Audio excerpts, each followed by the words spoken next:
Hello there, and a very warm welcome to Chazingdra Chats, the show where we take a stroll through the life stories of people in the Pokémon community, discovering the 6 Pokémon on their dream team along the way. I'm Charlie Merriman, merry by name, merry by nature, otherwise known as Chazingdra, a host and commentator for the Pokémon Video Game Championship Series, and a content creator. And this week, as every week, I very much hope my guest and I can make your day merry, because I have the pleasure of being joined by virtually Marti. Marti, how are you doing? I'm good. Thank you for having me. No, it's a pleasure to have you on. I apologise again for all the technical difficulties that we experienced We get there in the end. before recording. We have to deal with all of this technology, don't we? And so much of it is out of our control. But here we are recording. So thank you again for joining me on the show. For anyone who's not so familiar with you, can you give a brief introduction to yourself?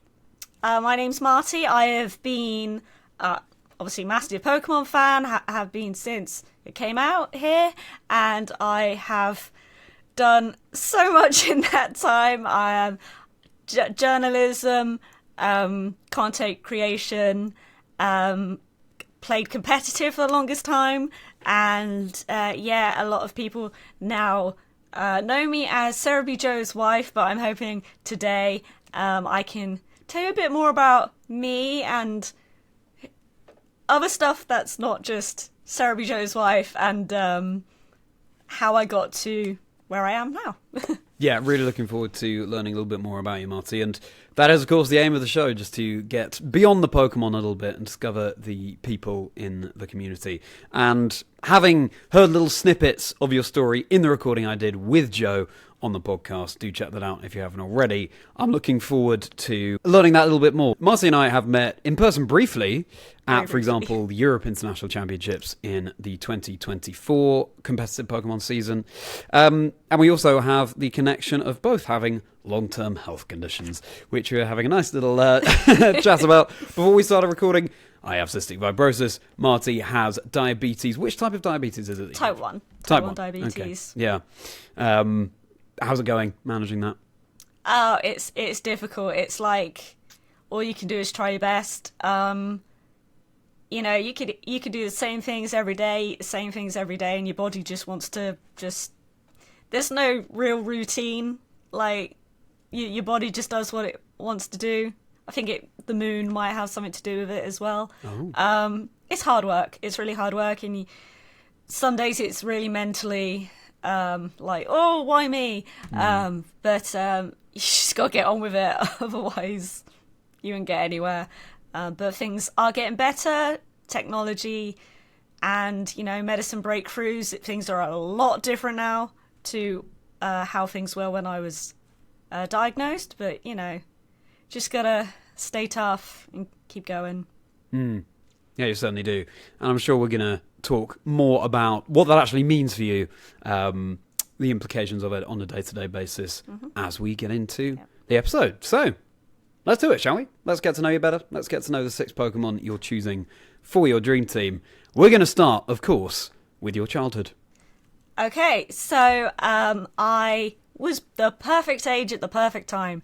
Pokemon were the height of Pokemania, like late 90s, early 2000s. And I got Pokemon Blue for Christmas 1999. And I remember watching SMTV Live, if you know, you know. And the anime used to play on there on UK TV. And the Ant versus Deck Pokemon battle. And I remember getting Pokemon Blue, and the booklet you get, the trainer's guide, I thought I had to read all of that before I started playing the game. And I remember just reading that, and I think most of it was repeated in different languages because European. I remember reading that. I was like, I have to read this before I play the game. You don't, really. But I remember I loved the artwork in there, the watercoloured Ken Sugimori art. And no, I keep all of those Game Boy booklets. I've still got them. And that's where, like many British Pokemon kids at the time, Christmas Day 1999 is probably where it started for a lot of people. And Yeah, just the right age at the right time. We didn't have a lot growing up. Around that time, my parents were going through a divorce as well. My brother is high support needs, autism. He is one-to-one. He's never going to be independent. Very low verbal. You can't have a conversation with him. We didn't have a lot, and it was hard. I couldn't. I didn't know how to share because my brother destroyed all my stuff and all my things got ruined. So learning to share was a big thing. So I didn't have a sibling to really play with, so I did end up having red and blue and yellow, all the Pokemon games. I didn't have the sibling to trade with or have the opposite game. But no, we didn't have a lot, and, you know, getting the Pokemon games relied on Christmases and birthdays and all that. But I did have a Game Boy. I asked my mum on the phone before this, why did you get me a Game Boy? Because I always thought it was to help with my coordination. Because I was a very clumsy kid. I fell over a lot. I couldn't carry liquids without spilling them. And I didn't eat. I didn't like a lot of food textures, which we then found out in my teens I was diagnosed with dyspraxia. But everything then kind of made sense. Why I was so clumsy. So yeah, like a bit of an awkward childhood, like didn't have a lot. I was clumsy. The things I have would get ruined by my autistic brother. And I wasn't allowed Pokemon cards because we couldn't afford them.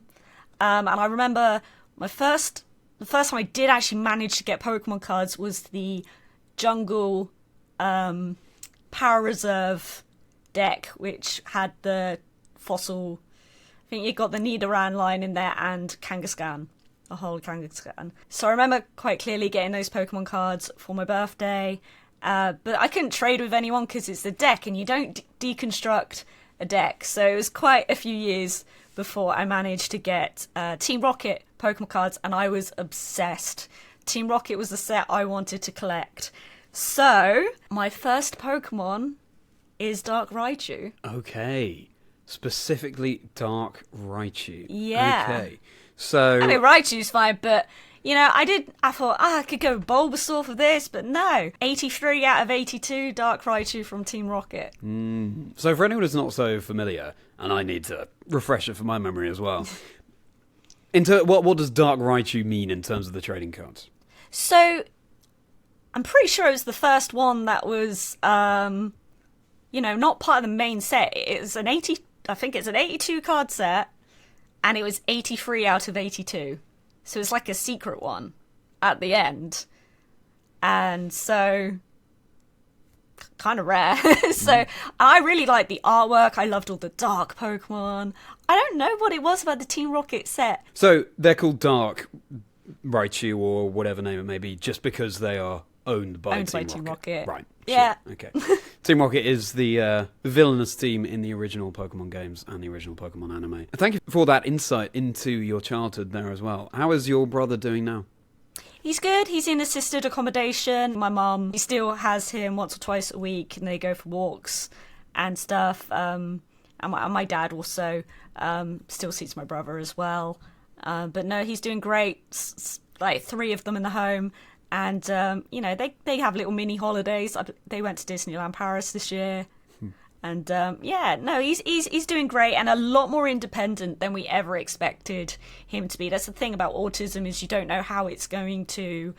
it's a spectrum. They call it a spectrum. You don't know where he was going to fall. And, his speech is so much better since he's been living away. Yeah, he's doing great. He's doing great. I'm very pleased to hear that. Fantastic. And now I have to shout out SMTV Live. Yeah. Oh my goodness. That is, I haven't heard that sequence of letters for a very good number of years. I'm just thinking about this now, but I guess it stood for Saturday Morning Television Live. I guess, yeah.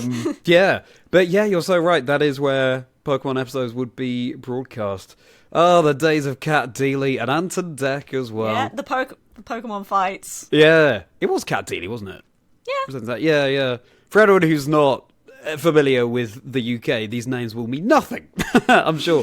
Cat Dealey and Anton Day. But wow, yeah, what a blast from the past, and very fitting, incidentally, that Pokemon Blue is the one you had. Given that when I spoke to Joe, his first game was Pokemon Red. So hey, there you go, complimenting each other before you even knew that you would. But from there, now that we know that the first Pokemon on your dream team is Dark Raichu, and as a reminder, the aim isn't for Marti to build the most competitively viable team in any way. It's just the Pokemon that are most special to her, and she can find that in whichever way she wants. So we're moving on from childhood to your teens. So around the time that Gold and Silver came out, like I said, I had to rely on birthdays and Christmases. I lied about having Gold and Silver. I didn't have them for quite a while, to my knowledge. I had the strategy guide, and to talk to children at school, I pretended I had the game through knowledge of the strategy guide. And, yeah, and I also got into drawing. Any old notebook, and because I didn't have the game, I bought a Pokemon fan magazine. I begged my grandma to buy me this fan magazine. There was a time we lived at my grandparents' house because we were selling our house to relocate so my brother could go to a more specialised school. So everything was all like crazy, and all I could do was read this Pokemon fan magazine that I begged my grandma for, lie about having the games, and draw. So I really got into drawing, and as I was thinking about recording this show today, I remembered I was lying in bed wide awake, and I thought, I've got something I can show everyone for show and tell. I have a notebook full of drawings that I think ranged from about year 2000. Yeah. I'm old. 2000 to 2002, maybe? And I'm pretty sure I didn't have the games at this point. So let's hopefully that focuses. Oh, look at them. Yeah. Okay, so I will do the airplane demonstration of what you're holding up here. So, what it looks like on that top row, we've got a Chansey and then a Blissey, the evolved form of Chansey introduced in Gold and Silver Generation 2 that you're talking about there. Below that, we've got Marill, I think, next to that Igglybuff, which is baby version of Jigglypuff.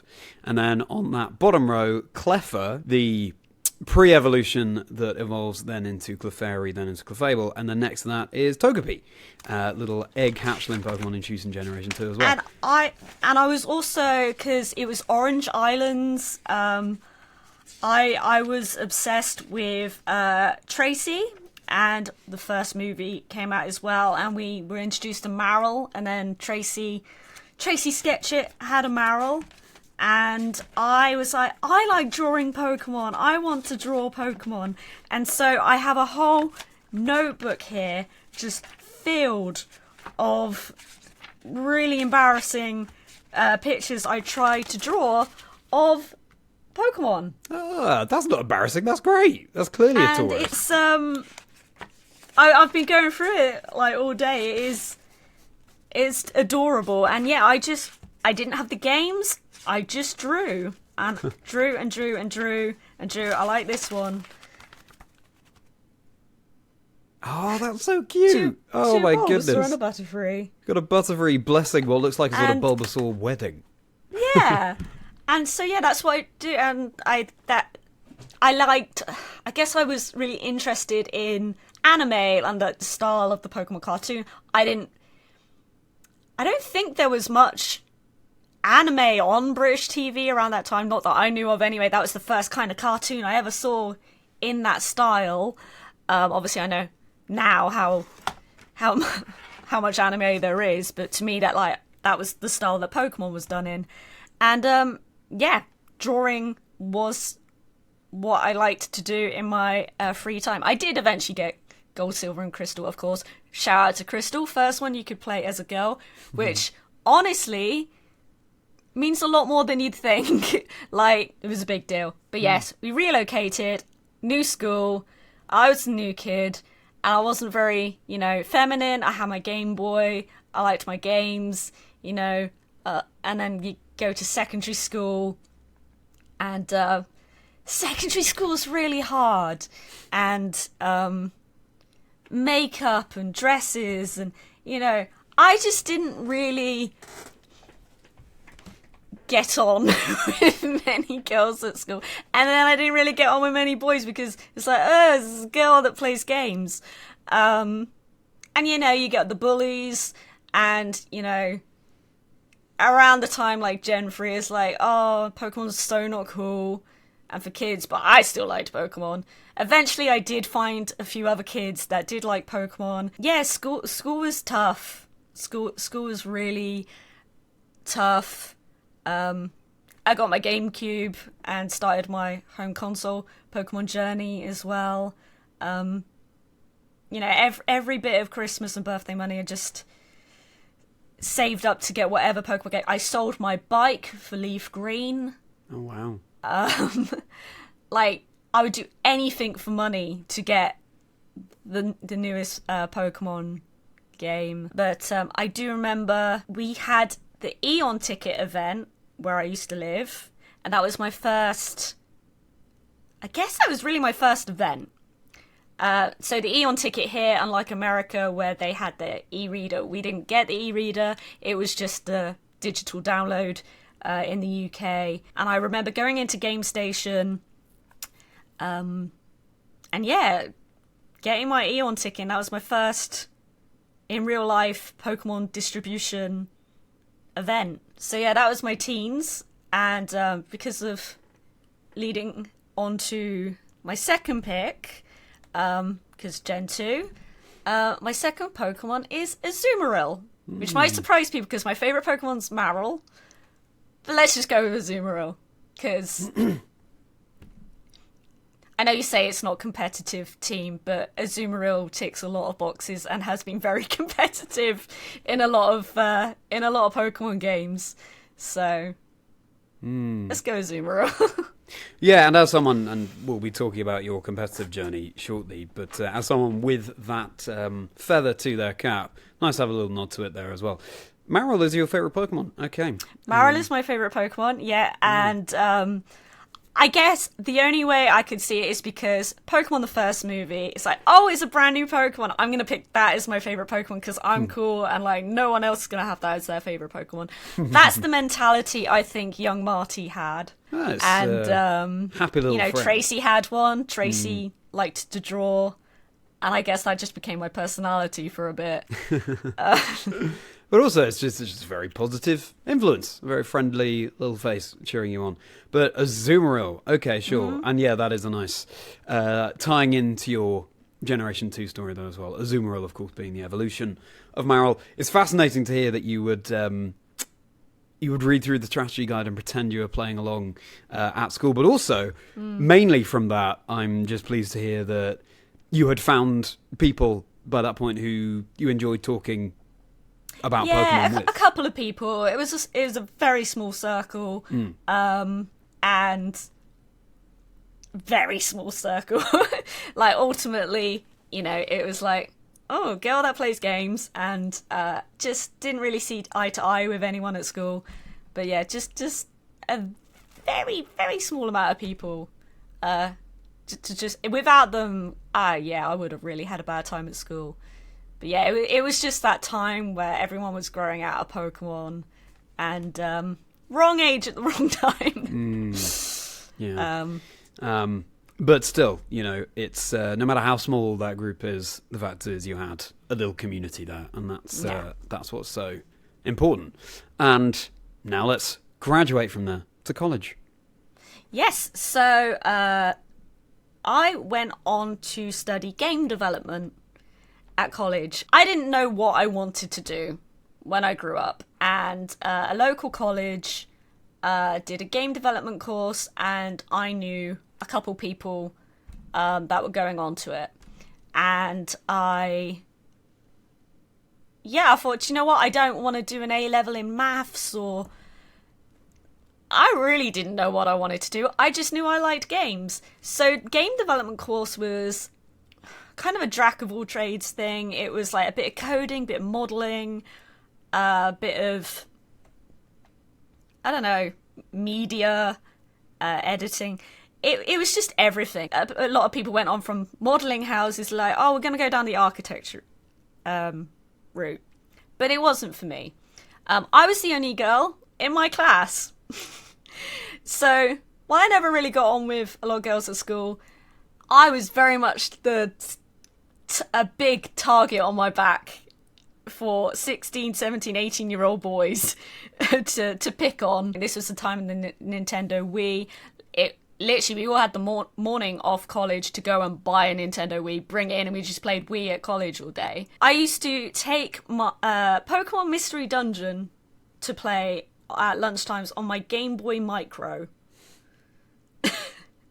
Nintendo DS download play, that was also a fantastic thing. There was a lot of Mario Kart, because people did have a Nintendo DS. A lot of Nintendo DS download play sessions, which is great with the whole one cartridge thing, and you can everyone can download it. I loved that about the Nintendo DS. But Pokemon, you know, Diamond and Pearl era around this time was still not cool.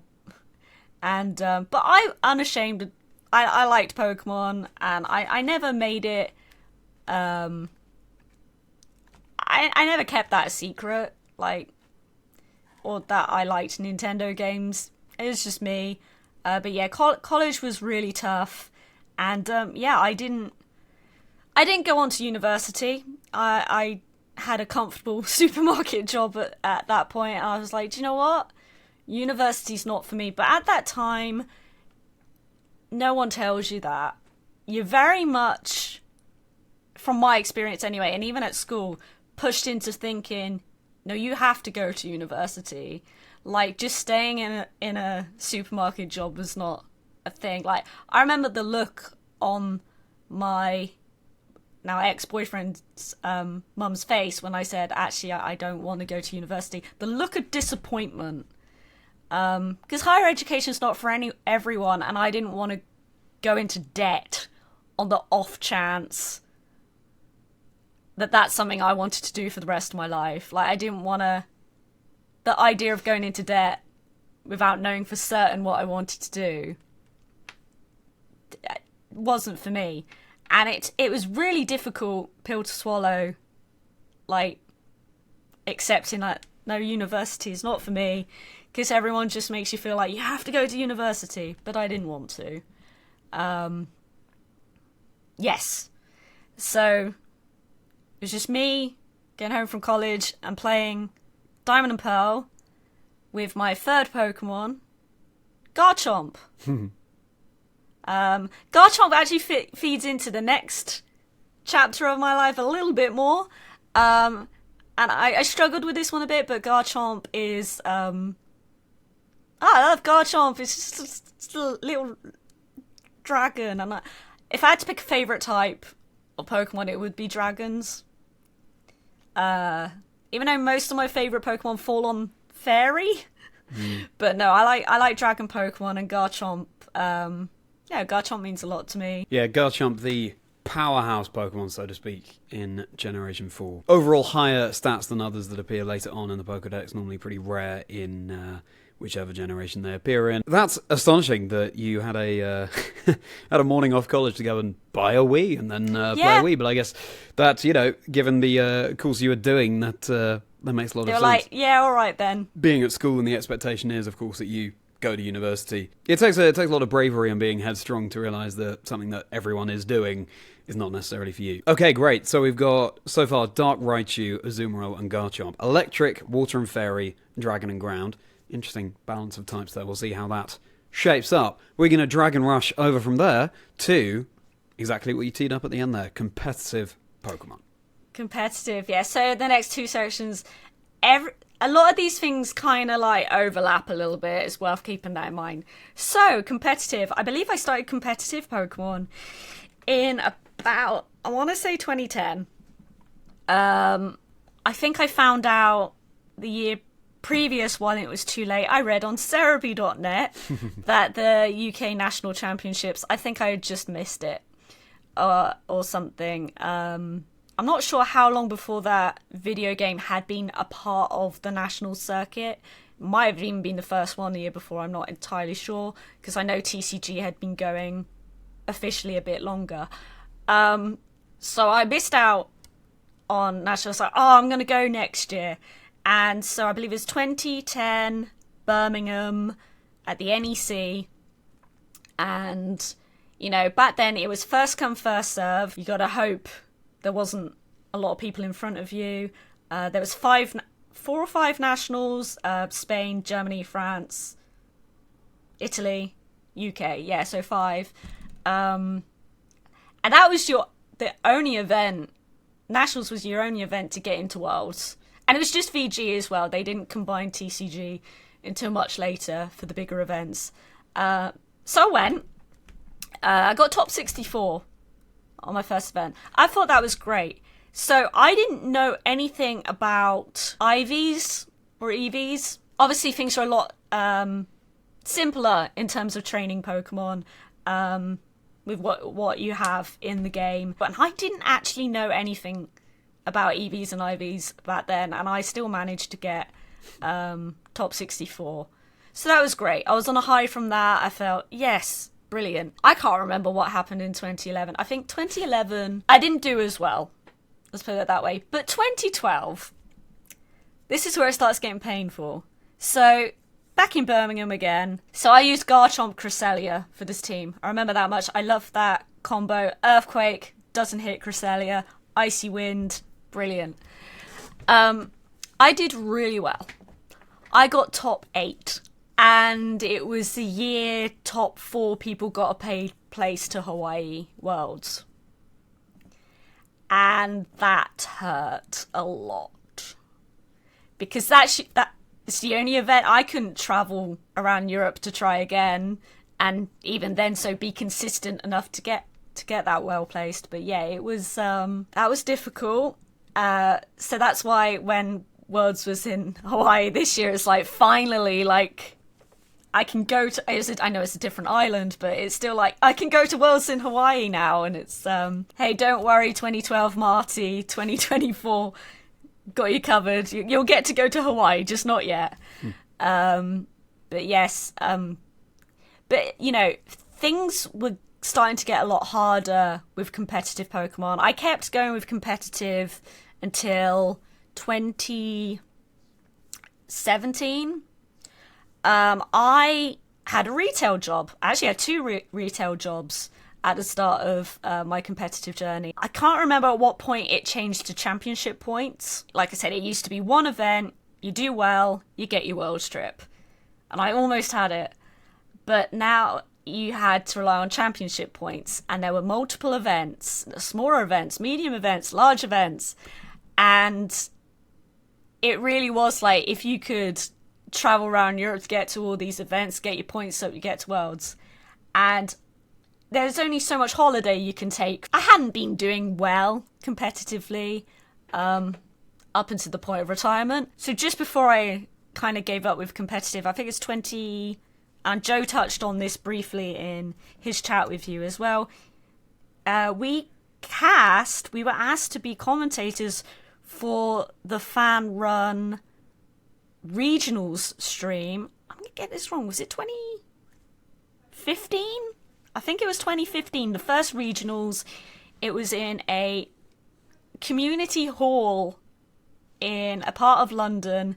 You would not, and I think it was just VG. The size of this hall being a regionals as well, like you wouldn't get that now. It was a tiny hall. We were in a corridor. But yeah, Joe and I were asked to commentate. That was fun, and I'm so sad it doesn't exist on the internet anymore, because that would have been nice to have had a copy of. I think we did okay. I was just more colour commentary. Commentary's really hard, by the way. Charlie knows this. Commentary's really hard. People don't realise how hard it is. Going on to my competitive 4th Pokemon pick, Victini. The Lucky Rabbit. I picked Victini because I carry around a Victini plush with me. to all my events as my lucky mascot. And I was carrying plush around events before it was cool. No, honestly, though, like, plush mascots, it is a lot more common now, but it really didn't used to be. But yeah, I've always had a Victini plush with me at events. It's just kind of my mythical, like Joseph Celebi. Yeah, so that is my fourth Pokemon pick. Fourth, Victini. yeah, exactly. Victini. Okay, fire and psychic type. That's more new types joining your team, so that's interesting to hear.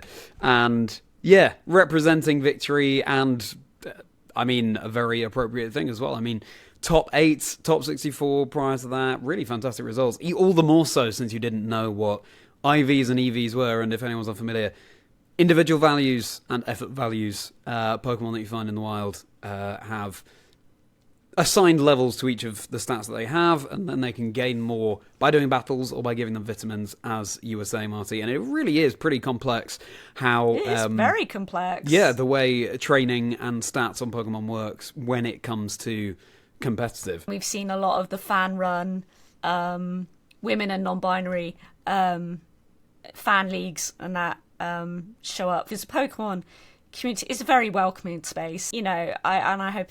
if anyone watching this, if you want to play competitive Pokemon, just do it. Certainly, and something I was speaking to Gabby Snyder about as well in the episode I recorded with her. And so, at this point, Joe has entered the picture. So, that goes into content creator. Ah, okay. All right, fine. Well, that's going to be our next topic anyway, so like fantastic. I said, this really, like, the competitive and content creator stuff kind of happened at the same time. So, okay.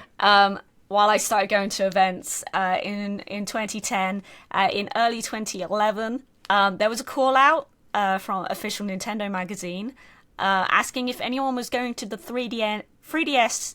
There was like launch event, pop-up things, get to try the 3DS early. I was like, oh yeah, I'm going to that. So I essentially was asked to write some words about how I thought about it. And from that, they were like, hey, do you want to write articles time to time? Fan articles like every other weekend. There was 4 of us that all took it in turns, and yeah, that's how I got into, I guess, journalism. Bit of fun, I have an outlet, I can write about Pokemon. You know, if I hadn't done that, I probably wouldn't be where I am now, because I wouldn't have met Joe. Obviously, I'd been using Cerebi, and I'd also, around this time, started my YouTube channel at the end of 2010. Because, I don't know, I guess I was just watching shiny hunting videos. I was like, oh, that looks fun, I'm going to do that. And I started making YouTube videos, just webcam pointed at my DS. It wasn't until much later I bought myself proper streaming equipment, started my YouTube channel. Official Nintendo magazine asked me to write for them, and then not long, about a month after, it was March, so that was February, this 3DS launch event. In March, I was invited to the Pokemon Black and White premiere in London. So things snowballed real quick, and I met Ken Sugimori and Junichi Masuda. It was really, really bizarre, like that whole few months being asked to write for Nintendo, kind of, to being invited to a launch party for Pokemon, meeting Ken Sugimori, who I absolutely idolized because of my drawing, because I was still drawing a little bit by then, but ultimately I'd kind of given up because I was frustrated that I couldn't draw. So I kind of was giving up drawing around that time. So that was crazy. It's like, oh my gosh, like... And then I went to the signing the next day. I got a sign... Masuda and Sugimori signed my special edition Pokemon Black DSi. And then, if that wasn't enough for March, a few weeks later I was invited to the 3DS launch party in London. That was crazy as well. There were celebrities everywhere. I met Yoshinori Ono off of Street Fighter that night, which was also crazy. So yeah, like there was my first taste in special like PR events. I was like a kid in a candy shop. Like, it's like, oh, it's all these good things happening to me. And then as time went on, kept writing for Official Nintendo Magazine, kept making silly YouTube videos about Pokemon. Eventually got asked to write an article with Joe.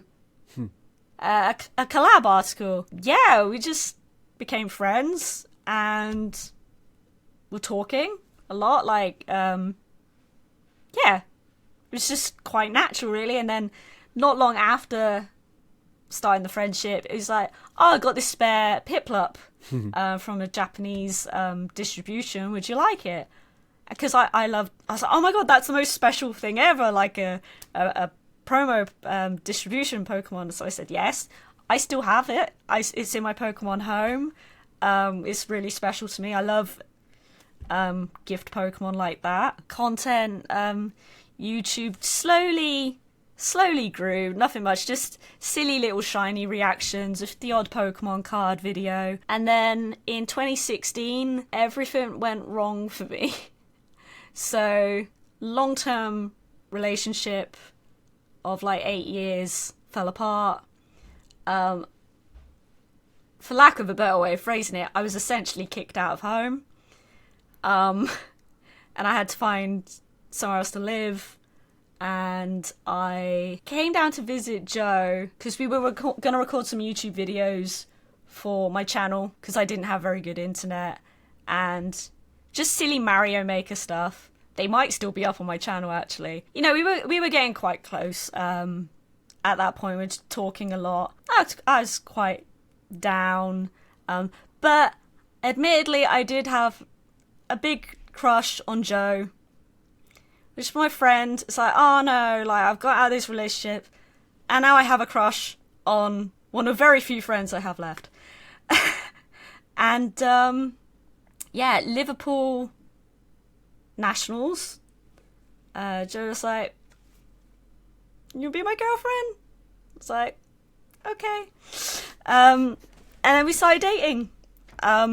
That could have ended really badly, but here we are. With the competitive, I was vlogging and recording nationals, which, when I started, was a very weird thing to do, walk around with a camera.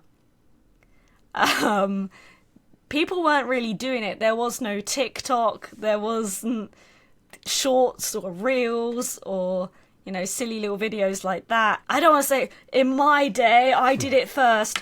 But no, it was a really embarrassing thing. Like, I had my camera and vlogging. Like, I can't remember the first event I vlogged. But I had been documenting nationals for a really long time. So that kind of goes into the journalism, because I would write about events, I'd film events. I was just doing, everything happens at the same time. So go back to, yeah, so Joe and I started dating. And then he's like, should we go to Worlds this year? And then we ended up going to Worlds in San Francisco a couple months into dating. Yeah, everything just kind of happened really, really quickly. And then, you know, by the end of the year, I was having Christmas with his family instead of my own. Yeah, 2016, wild. And then the content, we just hit 15,000 subscribers last week. Congratulations. So thank you. It's, you know, not where I want it to be, and it's happened very slowly. And I have all these ideas for content that I've just not got around to, that I've been trying to do for years. But yeah, life is just difficult sometimes and throws you unexpected curveballs. Yes, so for my 5th Pokemon, I would like to choose Shiny Eevee. Because it was the first Pokemon shiny reaction I believe I have on my channel.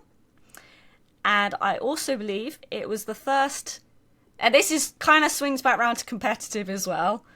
Like I said, everything just kind of like is a bit like that. The first nationals I went to, there was an Eevee distribution, so it kind of all works there. Yeah. So which game were you shiny hunting that Eevee on? Black and white. Oh, okay. Black and white, yes. It was a little, like, pointing a webcam down. I think I went, oh no, hundreds of eggs. And I remember a friend at the time got one in like 12 eggs and didn't tell me because they knew that I'd be upset by that because I hatched a few hundred by that point. But yeah, I mean, I like Eevee. I really like Eevee. I've got the ears there, but yeah. That's very considerate of your friend not to tell you. Yeah. Wow, okay. And then distribution at a competitive event as well. Oh, perfect. Shiny Eevee joining the team. But before we discover what the final Pokemon is that's going to be joining Dark Raichu, Azumarill, Garchomp, Victini, and Shiny Eevee, and again, another new type on the team and normal. Very exciting. Time to talk about right now. Right now I am married to Joe. We've been together like, I don't know, how long ago was 2016? We've been together 8 years? Okay, 8 years. Married 2. We now have a puppy. Joe didn't want a puppy, but I've always wanted a puppy, so I got a puppy. And he's called Mochi. He's an Australian Labradoodle. And I hope to train him as a medical alert dog for myself. As I previously mentioned, I have type 1 diabetes, and dogs are magic. They have great noses and can smell when a diabetic is about to have an episode, so to speak. And it's a lot more reliable. Their nose is a lot more reliable than technology, and they can alert up to half an hour before the sensor on my arm would send the alert to my phone. So dogs are great, but we've not started on that training yet. But who knows, I might be able to bring him to an event. Vested, he will be working, and I hope everyone here knows, do not interact with a working dog. This is a big fear of mine. If I do bring him to events, like, everyone's going to be like, oh, cute puppy, because I can't even walk down the street right now without someone being all like, oh, puppy! So, yeah, puppy, new puppy mum. He is coming up 6 months. I am exhausted. I'm so tired. So that's where I'm at right now. Content-wise, you know, I'm really blessed. I've been so fortunate now to have gone to so many press events, and I feel, you know, I'll be honest, like, mega imposter syndrome. Like, super duper mega imposter syndrome. You know, I also have people emailing me, companies, to get to Joe. Yeah, like, obviously now Joe's wife, a lot of people don't know my history and have only become made aware of me for being Joe's wife. Like, they don't know my history. I wrote for Official Nintendo magazine for a really long time, and I used to go to events. I used to go to Pokemon events, and people would be like, oh, you're Marti from Nintendo magazine. And that was just the weirdest thing.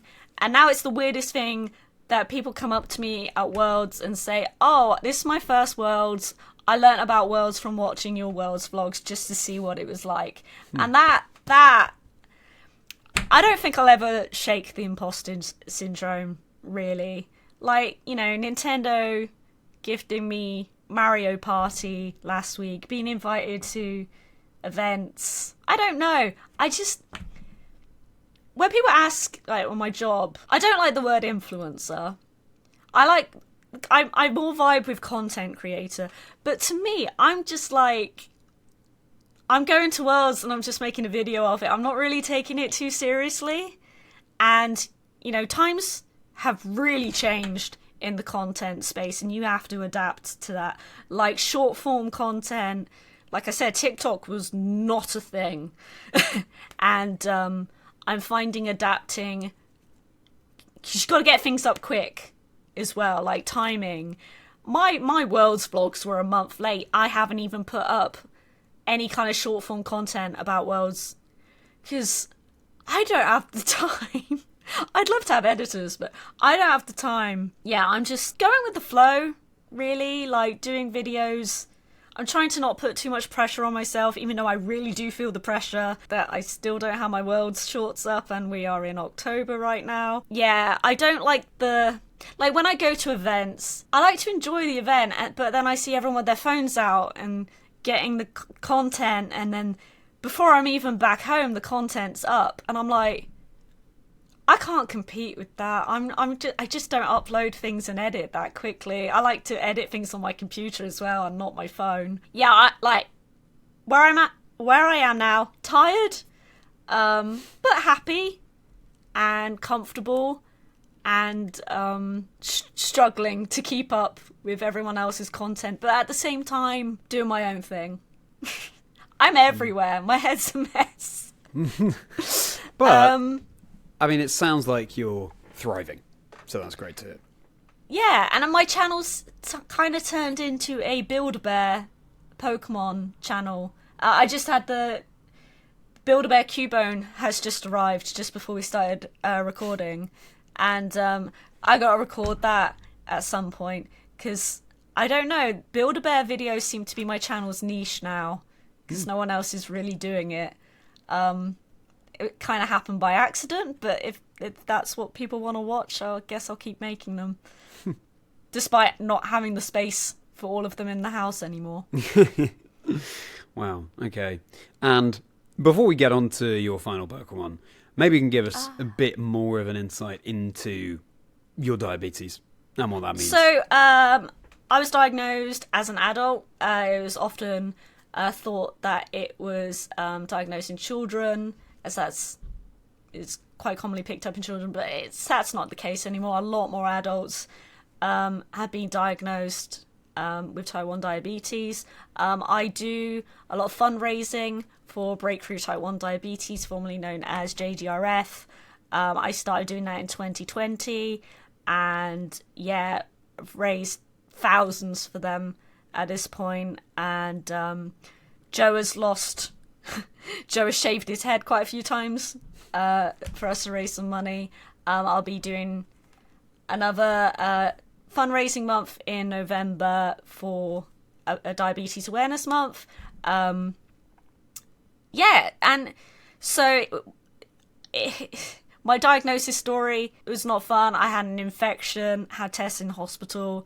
They're like, yeah, you got type 1 diabetes. I was like, man, I didn't know anything about it, really. So I didn't know what a carbohydrate was.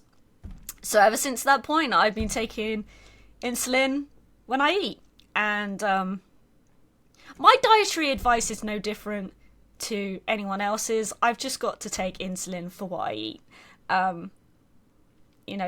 It's there is a very common link with celiac. A lot of type 1s are also celiac.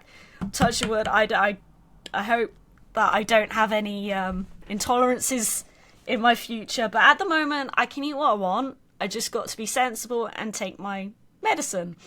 So I used to prick my finger to test my blood sugar, and I used to, what else? Inject insulin into my stomach with every meal. But now, 2024, I have a sensor on my arm which sends signal to my phone to read. It's not technically blood sugar, it reads the sugar in the water level underneath your skin, to be technical. And I have an insulin pump, which is pros and cons of that. I just don't have to inject anymore. So yeah, I got tubes hanging out of my stomach and a little tiny machine drip feeding me insulin. And when I want to take more insulin, I can do it on the device, or I just use my phone to put in how much carbohydrate I'm eating, and it will work out very precisely. Because the thing is, when you use an insulin pen, it's full units or half units. It doesn't do like a 0.1 or 0.2. But with a pump, you can be more precise to your needs. And yeah, having a pump has been great. I've had an insulin pump for about a year now. I'm waiting for a phone call to say I can go on a closed loop system, which is basically I wouldn't have to do anything. Like, my pump and my sensor, they would talk, and my phone would talk to each other a lot more. So right now I'm using 2 apps, but in the future I'll just use the 1 app, and I would only have to tell it when I eat, and it would fill in the gaps throughout the day with hopefully a lot better control, because science is fantastic when it works. But as good as diabetes tech has come, unfortunately, it has let me down multiple occasions. And that's why I want to train my dog, just as a bit of a safety net in case the tech does let me down, because it happens, unfortunately. But yeah, having type 1, I'm still traveling. It's hard. It's really hard. I had jabs in the last week because, if I get any kind of illnesses, like, flu, I'm in a lot of trouble. So, it's just the added level. Even taking painkillers, every medication is like, oh, can't take this if you're diabetic. It just has an effect on every part of your body. It's damaged my eyes. It can damage your feet, nerves, everything. And, you just gotta keep going. And I know I'm not alone. Got a good... the Breakthrough Type 1 Diabetes community is wonderful. And, Joe is so supportive with it all as well, and really helps me get through. Again, as someone with a long-term health condition themselves, thank you so much for shedding light on the experience. I mean, obviously I don't have type 1 diabetes, but as you were saying before we started recording, there are all sorts of similarities between our conditions, at least, and the extra care that we have to take. But thrilled that there have been so many advances for you and everyone with type 1 diabetes, and as you say, long may that continue. And now it's time to learn who's going to be the 6th and final Pokemon joining your dream team. My final Pokemon is Shiny Beware. Oh. Because Beware's cool. And also, so my Sword and Shield, super special for us British people, because Gala, just the little things in that game. First time I went into the wild area, I found a shiny Stuffle. And I already really liked Stuffle and Beware, so I was thrilled. It stayed in my team, called it Goldie, with loads of E's on the end of it, in reference to how it sounds in the anime. It kind of went a bit viral on Twitter, because we were realising there was 2 different shiny sparkles. There was the glistening and the sparkling. And then some content creators went off and were like, oh, this new... the squares is called Ultra Shiny, when that wasn't what it was called. So it became a little bit of a meme, the Ultra Shiny meme. And also, Joe used it on his site, I think, for a picture and to explain the shiny differences. And Nintendo retweeted my Beware picture. Beware was like hiding from a Budu, I think it was. No, I always remember that. And that Beware was in my Pokemon Go, Pokeball Plus, for the longest time. But Shiny Beware. Shiny Beware, very cool. Yes, Sword and Shield, the Generation 8 Pokemon games, they are set in a region that is based on the United Kingdom, so absolutely a very special one for all of us UK residents. And also in Generation 8 they introduced the standard sort of stars that appear when you encounter a shiny versus these squares that pop out as well, almost like shiny confetti, and different rates for getting either one of those depending on where you encounter the Pokemon. But Shiny Beware, okay, so now we do have a double up of a type in the normal type. Beware is a normal and fighting type, and you already have Shiny Eevee on the team. But this means that, Marti, your dream team is Dark Raichu, Azumarill, Garchomp, Victini, Shiny Eevee, and Shiny Beware. Now, of course, I need to ask you, which of these are you going to choose to be your partner Pokemon? It's going to have to be Azumarill. Because rabbits are cool. Marill's my favourite, but I've evolved as well as a person over time. And I know you say it's not competitive, but competitively speaking, Azumarill would do me much better in most formats. I don't know if there's a good Azumarill in TCG, but it's pretty good in everything else, as far as I'm aware. So yeah, I love Azumarill. And hey, it was part of Worlds this year as well as key art. So lot of love for Azumarill going on at the moment. I love the rabbit shout out as well. As I said to you before we started recording, I love the placement of the Eevee ears behind you. It's very fitting indeed. Okay, Azumarill going to be your partner Pokemon. Fantastic. It's fascinating to hear you choosing the evolution of your favourite Pokemon as your partner, but it makes a lot of sense given the competitive viability and perfect use of the word evolve. That is exactly what we've all been doing with the franchise as we have got older. So, wonderful. Slightly different kind of question now. If you were a Pokemon, what do you think you'd be? This is difficult, and I gave this a lot of thought. Probably a Psyduck. Because it's just, especially like after watching Detective Pikachu, it's just pure anxiety. Just like, and that's how I feel most of the time at the moment. So definitely at the moment I can relate to an anxiety-filled Psyduck. Psyduck. Okay. Well, I'm sorry to hear that you're that anxiety is present for you, but also sounds like over the years and especially now, the anxiety is, beginning to take slightly more of a backseat. Is that fair to say? Or is it just sort of another one? Depends on the day. Now with the puppy, it's anxiety of, oh my god, what's in its mouth? What did it just eat? It's not made a noise in a while. Is it okay? I didn't realize how stressful being a dog mum was. And I see. Sure. So yeah, it gets better apparently. Yeah, I'm sure it does. It's just channeled in different ways. Then that's understandable. Well, do you agree? Do you agree that Marti would be a Psyduck if she were any Pokemon? Let us know in the comments because we would be fascinated to hear. And speaking of you all, it's now time for your community questions. I posted online, as I always do, asking for questions for Marti. Thanks so much for submitting the ones you did.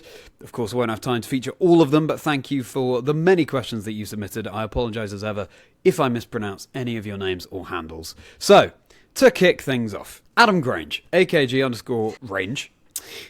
If you could play any Pokemon game for the first time again, what would it be? This is tricky. I love Sword and Shield, obviously.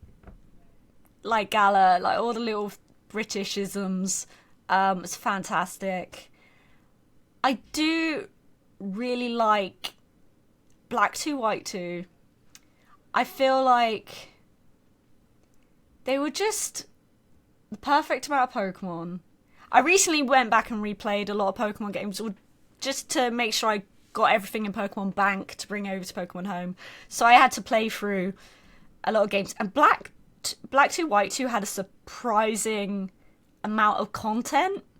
Like, it didn't feel too grindy. Like, I'm a sucker for the 2D Pokemon games as well.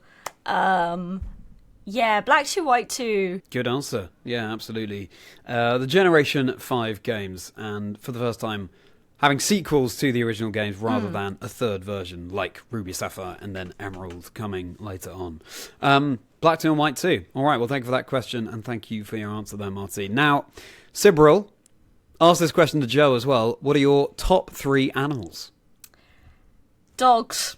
It's gotta be dogs. Unconditional love, loyalty, magical noses. Can be a pain, but I always love dogs. Mochi's my first dog, and my grandparents always had dogs, so I didn't really get. I mean, I grew up with their dogs, but I always wanted a dog. I love dogs. Also, rabbits. We had Joe's parents had Diggersby. We didn't name him. Yeah. That was all on Joe's mum.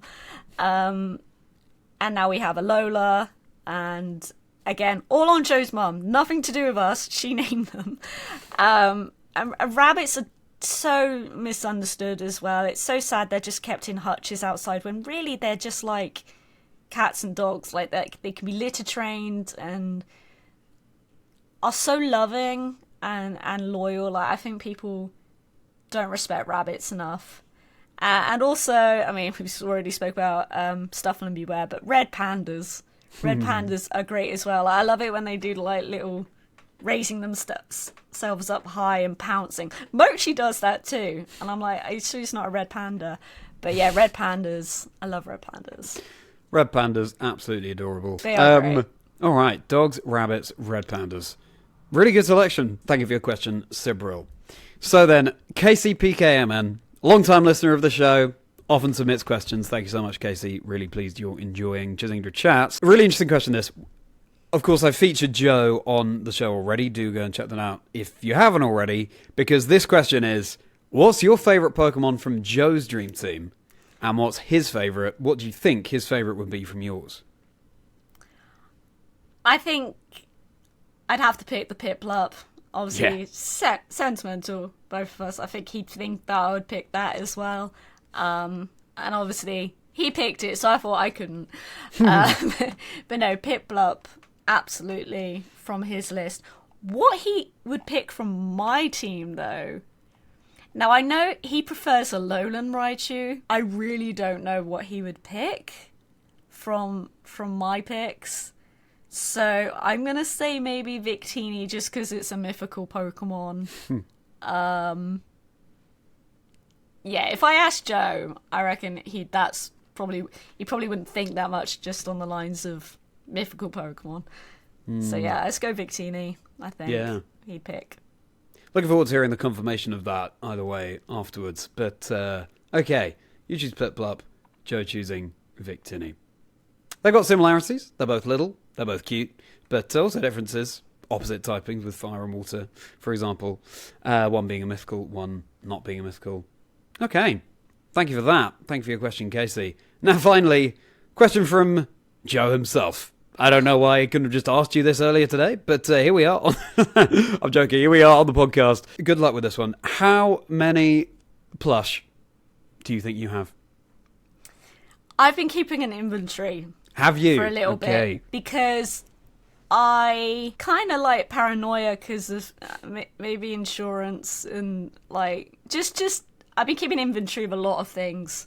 And just in case like I see a plush and I'm like, oh, I know I've seen this plush before, but do I have it? Yeah, so obviously Joe's just come back from Japan. He came back with 10 more plush for the Pokemon collection. So that means I have space. I need to find space for them. Our shelves are very full, and so after putting these new plush on the inventory spreadsheet, I've closed it. It's, I think it's around, and this might not be all of them. I think we're on about 350 Pokemon plush. Okay. 350. So we're approaching the number of Pokemon introduced as of Generation 3 with that, 386. Yeah, I think we're on about 350. But that, give or take, because I don't think I've written them all down. I do want to get rid of some, to be fair. But no, we're a lot stricter these days. To think, when Joe and I started dating, I think I only had about 8 Pokemon plush. Kind of snowballed a bit. It's all these exclusives and like worlds, like 3, like Japan had 5 worlds plush. Like, it just happens. Well, you went from having 8 plush to now having 350. It's a sign of the love for each other and the and franchise disposable that you both income love so because much. neither of us drive. All right then, well, thank you for your answer there, Marti. Thank you for that question, Joe, and thank you for submitting all the questions. If you want to submit a question for a future guest on Chazingdra Chats, you can find me on X at Chazingdra is the handle that you need. That's where I post the call out for questions for the guests that I have on. I'd love to hear what you'd love to hear. All right then, Marti, we've heard a lot about you up to now, but what's next for you? What's next? Dog training. All the hours and time I have will be training a dog. So, yeah, there's that. And I'm hoping maybe I'll get to make the videos that I want to make, that have been on the back burner for some time. Yeah, just trying to make more content and not stress out about feeling the need to rush out more time-sensitive things. I'm going to continue trying my best. Yeah, well, that's all we can do. Very much looking forward to seeing that content as well as the continued journey that you're on with Mochi currently. Finally, Marti, looking back from now as streamer, someone attending all of these incredible events, back to the Marti who had Pokemon Blue, would have that rare treat of getting a new Pokemon game on a special occasion. What advice would you give to that younger you? It's okay to like Pokemon and don't be ashamed of it. And never mask who you really are. It's totally okay to have Pokemon bedsheets. And it's okay if you don't want to go to university because you didn't know what you wanted to do, and that's absolutely fine. And don't let adults bully you into thinking you need to go into higher education. What's really nice about the advice you've just given yourself there, Marti, is that actually you've done all of those things, really. Correct me if I'm wrong. I'm sure there might have been times as you were growing up where maybe you were leaning away from Pokemon a little bit, but overall, seems like you really lent into it. You didn't go to university, and that's a real theme that's been coming out of the podcast. For example, when I spoke to Amy Wosley, trading card game caster in episode 8, just sooner we embrace who we really are, the sooner we can fly. I just think we need more voices saying that it's okay to be different. 100%. As I say, one of the themes and one of the aims of the podcast too. So thank you so much for encouraging people with that advice, Marti. That's fantastic to hear. And the chat does not end there, because we'll very shortly be getting into Marti's Rapidash round. Bonus quickfire questions that Marti hasn't prepared for. Things like, what's the favourite vlog that Marti has done? What are some highlights from streams that Marti has done as well as, would Marti ever consider leading more into journalism that she was doing when she was younger? Questions like that and far more besides, that will be over on my Patreon, linked below. There you can support me as a creator. Fundamentally, I really appreciate you listening to the episode as it is, but if you do want to get to know Marti that a little bit better, then the link for the Patreon is down below. Thank you so much for listening. Marti, thank you so much for being on the show. Really, really pleased to be able to explore your story in more detail, be able to bring that to the world, and thank you so much for your openness with what you've shared. Thank you for having me. It's been an absolute pleasure. And if people want to keep up with you online, where can they find you? You can find me on every platform as Virtually Marti.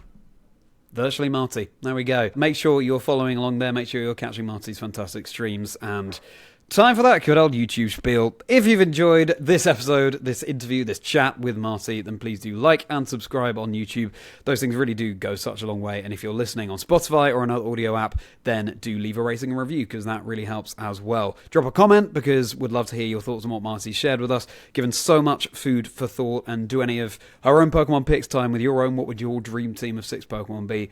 Would love to hear. And also on the channel, the events that I vlog as a caster for the Pokemon video game. I do silly comedy skits. I stream as well, competitive as well as casual, and shiny hunting.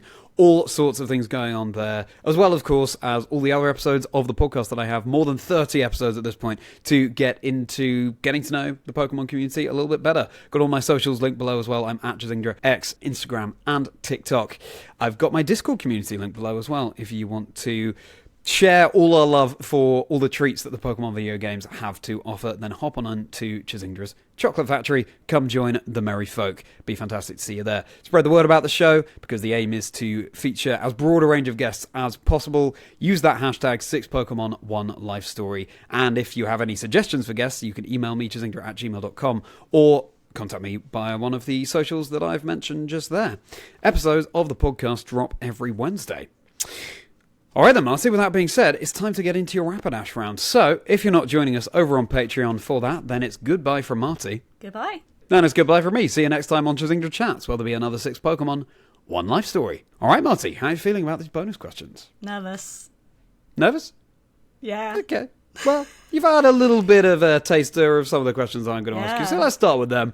You got nothing to worry about here. Let's just talk about Pokemon. That's something that, as we've just proven, we can talk about a lot. So,